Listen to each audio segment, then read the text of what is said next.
എല്ലാവർക്കും എൻ്റെ പുതിയ ഒരു വീഡിയോയിലേക്ക് സ്വാഗതം. ഞാനിന്ന് സംസാരിക്കാൻ പോകുന്ന ഒരു വിഷയം എന്ന് പറയുന്നത് രണ്ട് വ്യക്തികളെ അഭിനന്ദിക്കണമെന്ന് മനസ്സുകൊണ്ട് ആഗ്രഹിച്ചതുകൊണ്ടാണ്.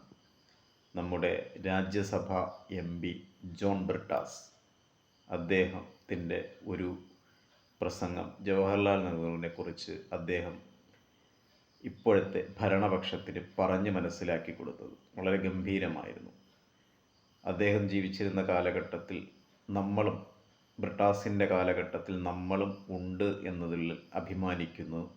പിന്നെ ഒന്ന്, നമ്മുടെ പത്മശ്രീ ഭരത് സുരേഷ് ഗോപിക്ക് കനിമൊഴി നൽകിയ മറുപടി, അതും വളരെ ഗംഭീരമായിരുന്നു. ഈ രണ്ടുപേരും അഭിനന്ദനത്തിന് അർഹിക്കുന്നു.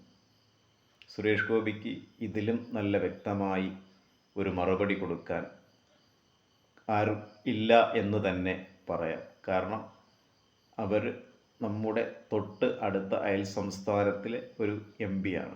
എന്നിട്ട് പോലും അവർ നമ്മുടെ കേരളത്തിനു കൂടെ വേണ്ടി സംസാരിച്ചു. അത് മനസ്സിലാക്കാനുള്ള പക്വത പോലും കാണിക്കാത്ത സുരേഷ് ഗോപിയൊക്കെ നമ്മൾ എന്താണ് പറയേണ്ടത്?